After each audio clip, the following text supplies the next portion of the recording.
motor. This.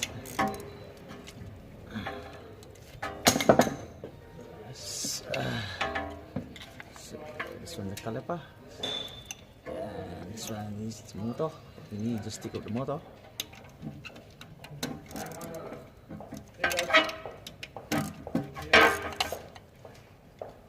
This good car, okay. Is it got problems?